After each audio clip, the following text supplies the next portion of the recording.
You've said about you don't think it's little green men, and we had a lot of speculation about where these vehicles are from. They're far more advanced than anything known to us.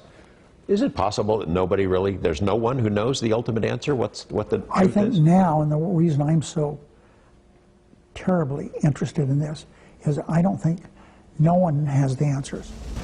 We will see you then, Jerry. Congress heard some pretty astounding testimony today about an alleged cover-up of UFO evidence and programs. In fact, 4 witnesses testified under oath about some pretty troubling encounters between the U.S. military and advanced craft of unknown origin. The witnesses allege that the government personnel have been threatened and intimidated in order to maintain a decades-long cover-up. 8 News Now Chief Investigator George Knapp live in studio with more. George, on today's hearing. You know, it's one thing to hear these kind of allegations in a cable TV show or on a podcast. It's quite another to hear it from credible people, some of whom worked on the inside and who told their stories under oath. Witnesses say threats have been made to their reputations, their careers, even their lives. UAP are real. Advanced technologies not made by our government or any other government are monitoring sensitive military installations around the globe. By now, Lou Elizondo is a familiar face to anyone interested in the UFO mystery. He first went public in 2017 to tell what he knows about government investigations of UFOs. But there have always been limits to what he can say in public, in particular about what he can say about UFO crash retrievals and attempts to reverse engineer the craft, the same sort of allegations that thrust Nevada's Area 51 into the public's consciousness back in the late 80s. In sworn testimony, Elizondo told Congress the U.S. and other nations have stashed away the goods. Furthermore, the U.S. is in possession of UAP technologies, as are some of our adversaries. But the witnesses agreed there's been an ongoing effort to cover up these programs, hide them from Congress and the public. Retired Rear Admiral Dr. Tim Gallaudet was at sea with the USS Roosevelt Carrier Group in 2015 when Navy aviators encountered unknown objects, 2 of which are now well known, the gimbal and the go fast.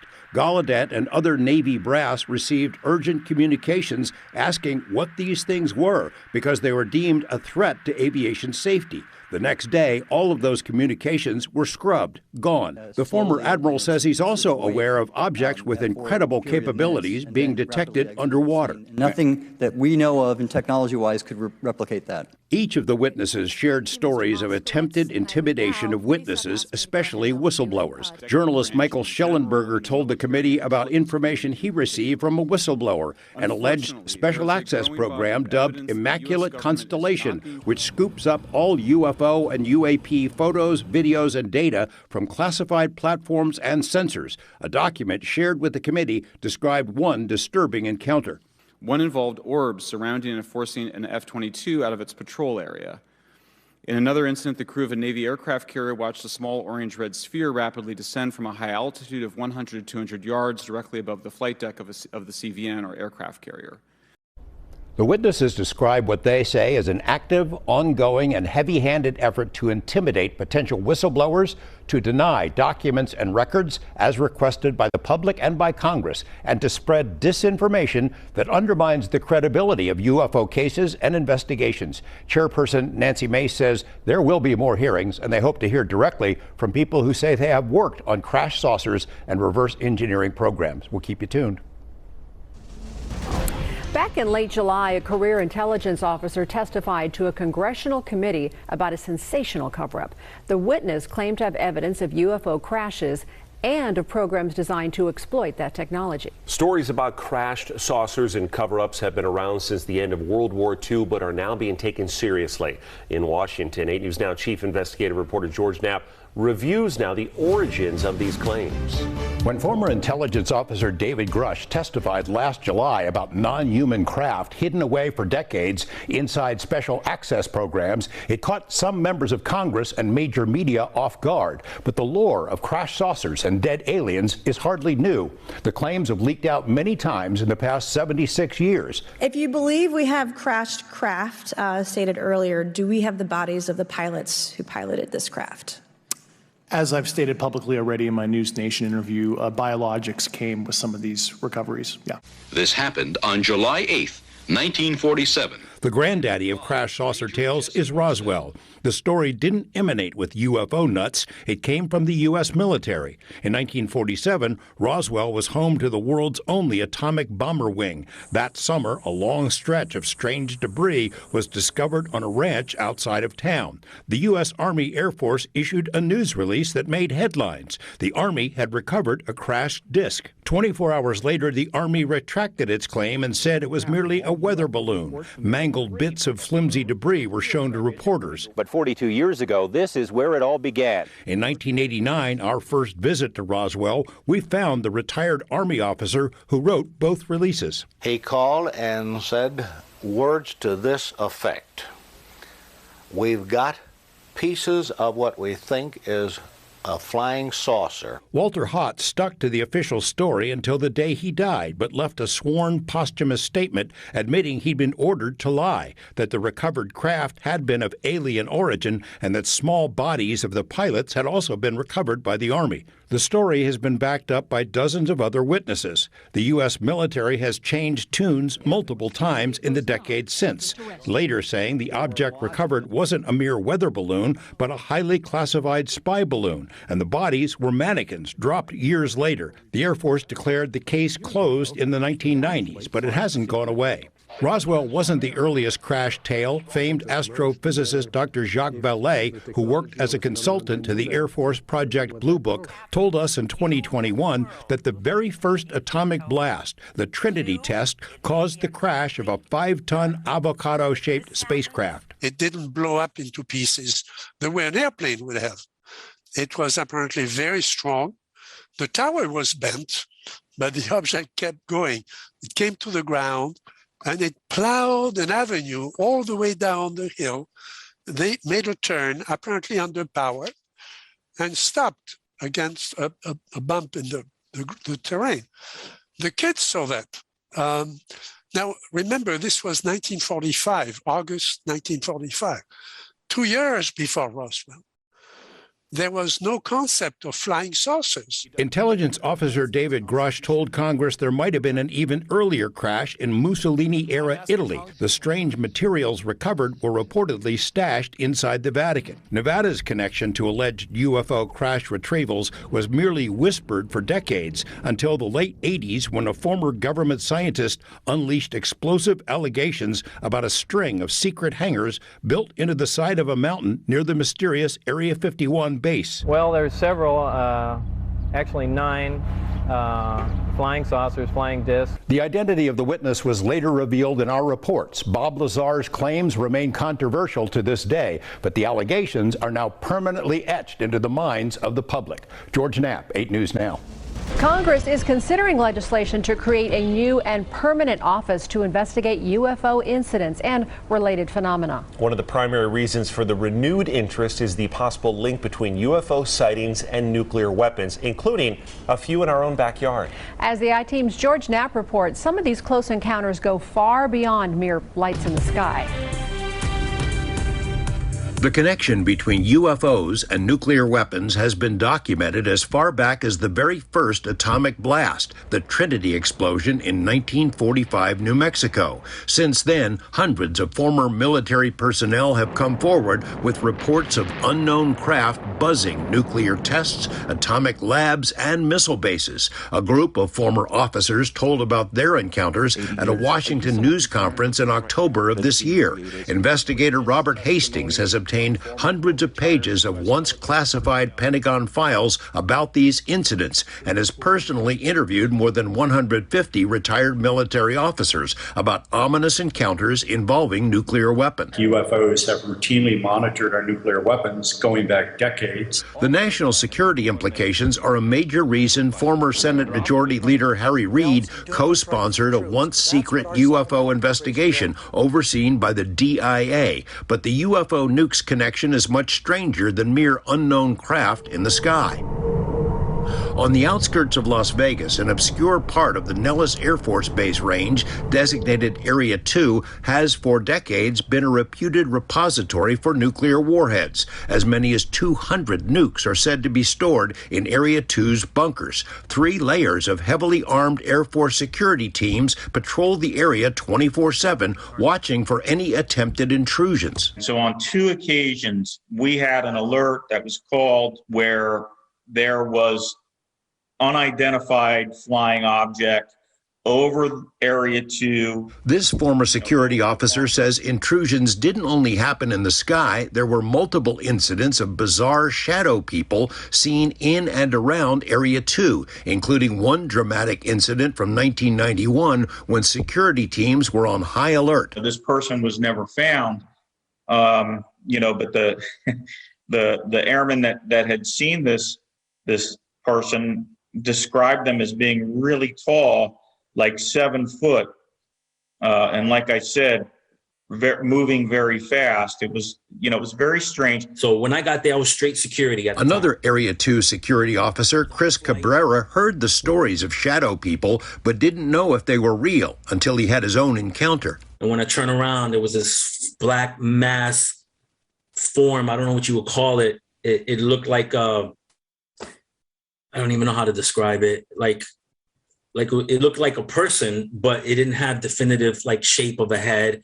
Like vague, like a mist or something? No mist. It was black. It was like a dark blob, but it had like a rounded top, like a head almost, and almost like a shoulder. As with the UFO incidents, the sightings of dark, unknown intruders were taken seriously at the time. Officers were on alert as they searched Area 2, but never found a trace of the running figures. Their commanders told them that, quote, it never happened. Investigator Robert Hastings says similar bizarre incidents have been reported at multiple nuclear bases, and none of the mystery encounters, either in the sky or on the ground, have ever been solved. George Knapp, 8 News Now. Well, another week, another major news story related to UFOs. The New York Times is reporting about the contents of a soon-to-be-released Pentagon investigation into the UFO mystery. Yeah, the Times says the report to Congress will leave open the question of whether some UFOs are indeed alien spacecraft.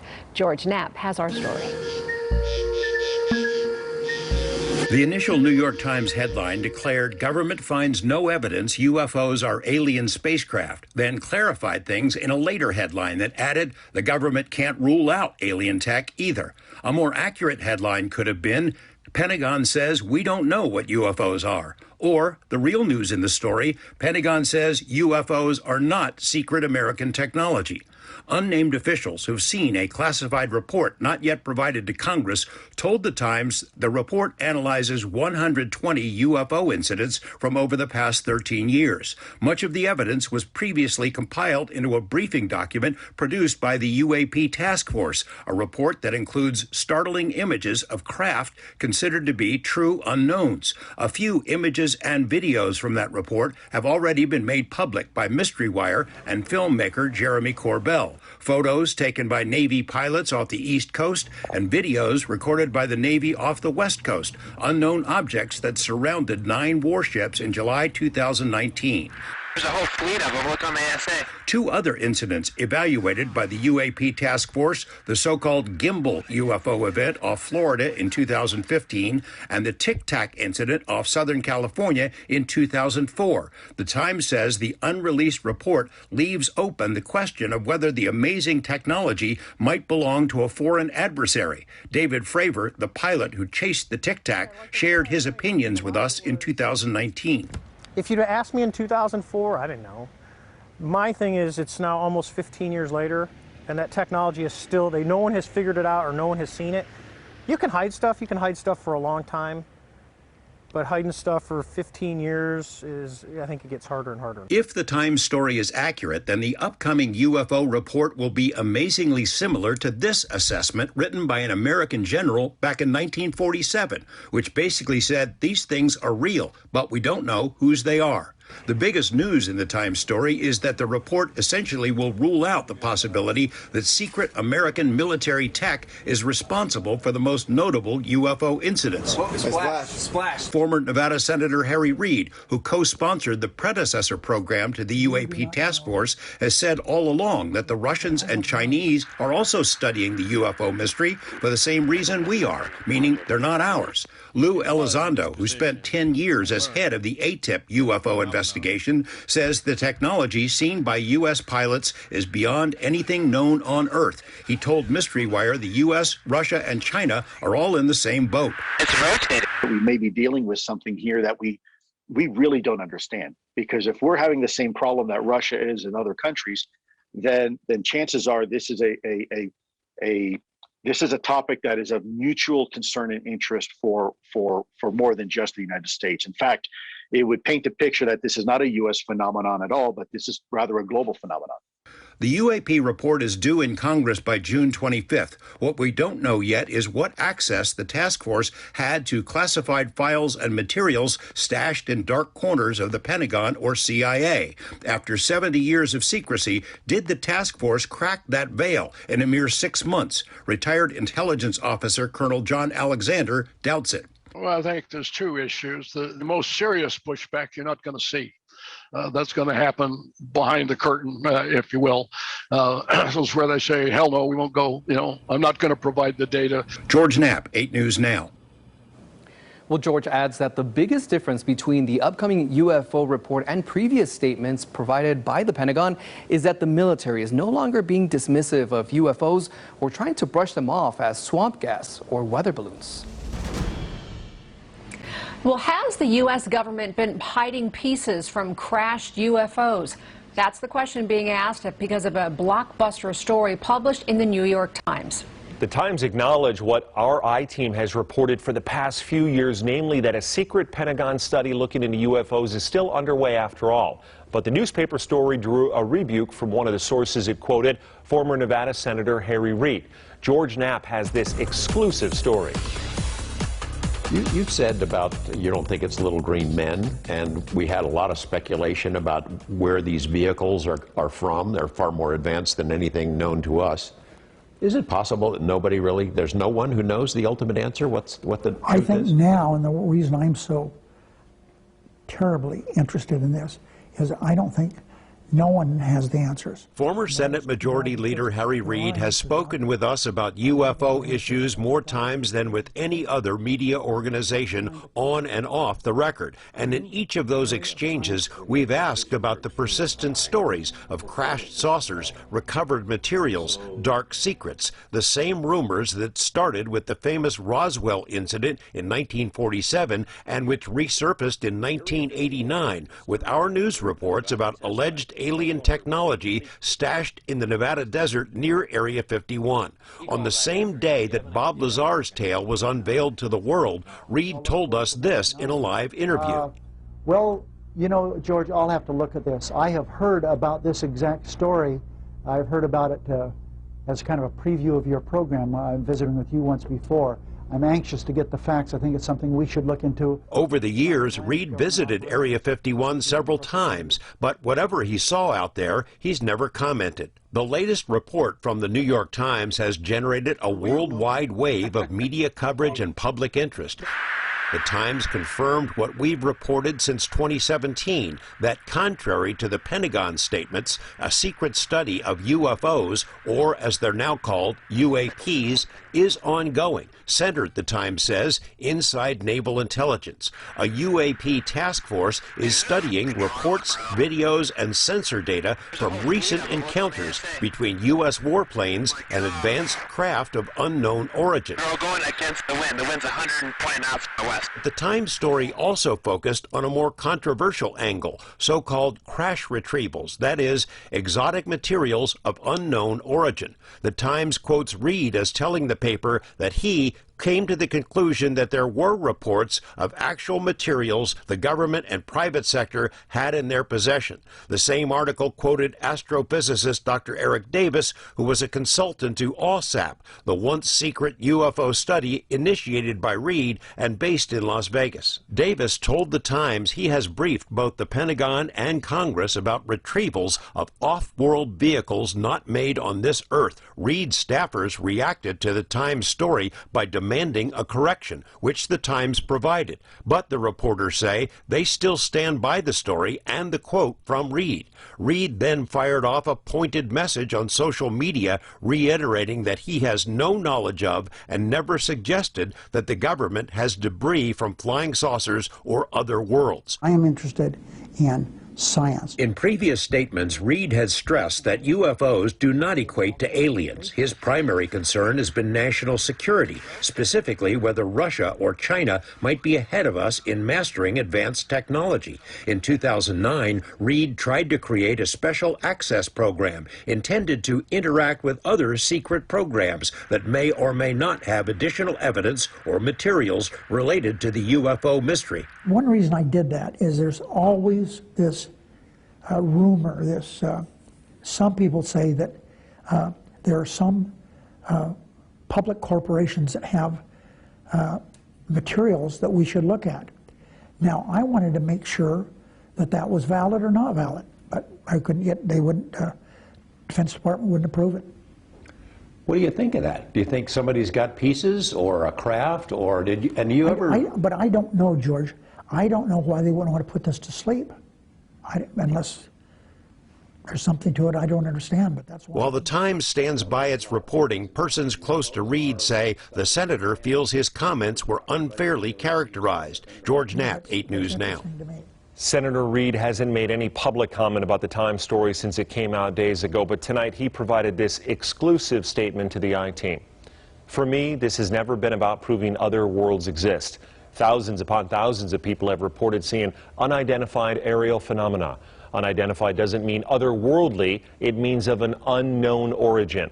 I want to find out what this is, where it's from, what it means to our national security.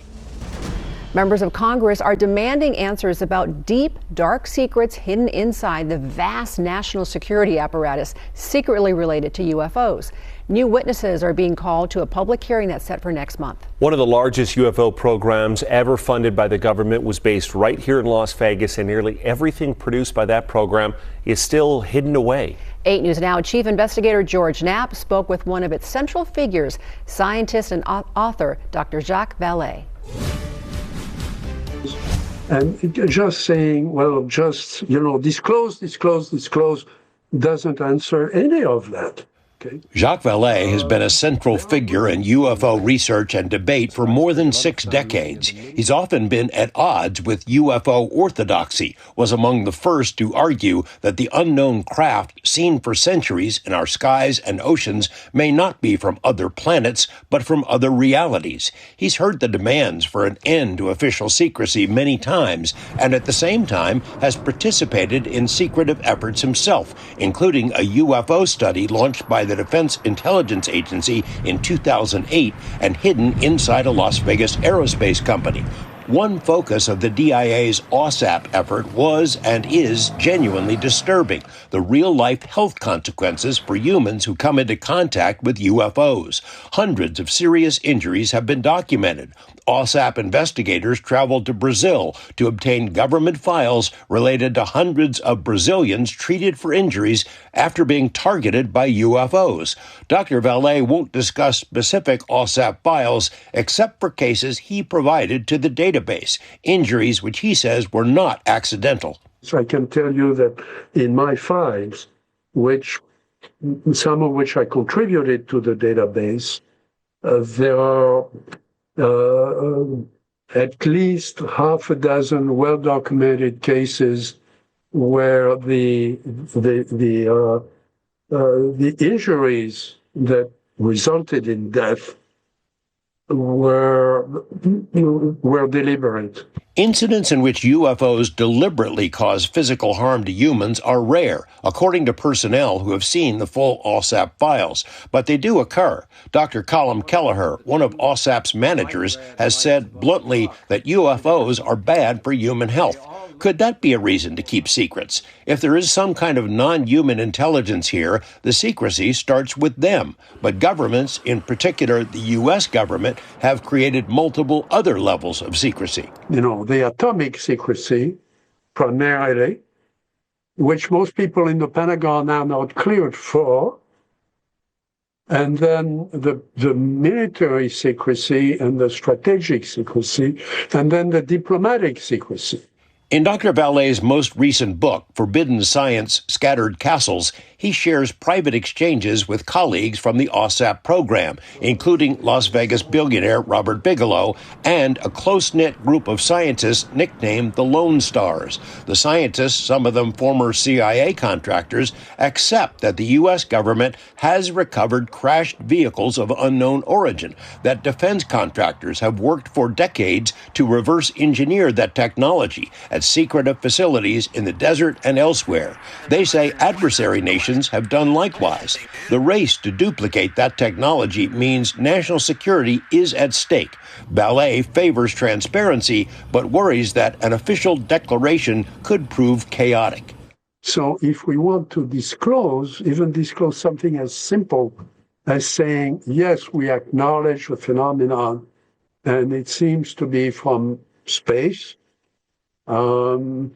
we would have to, once you do that, you have to answer 100 other questions. This is not the end. This is not the end of the story. While Dr. Vallée is encouraged by the renewed interest in UFOs within Congress, mainstream media, and academia, he thinks someone needs to craft a well-planned strategy for how to unleash what would likely be the biggest news story in history. I think we should disclose, but we should disclose with a structure, and the structure hasn't been invented yet. George Knapp, 8 News Now. The DIA investigation based here in Las Vegas was supposed to last 5 years. Funding was cut off, though, after 27 months. But it did produce an enormous body of work, not one page of which has been made public 14 years after that program ended. And you can watch George Knapp and all of our 8 News Now investigators reporting anytime on our 8 News Now Vegas TV app. It's available on Apple TV, Amazon Fire TV, or Roku.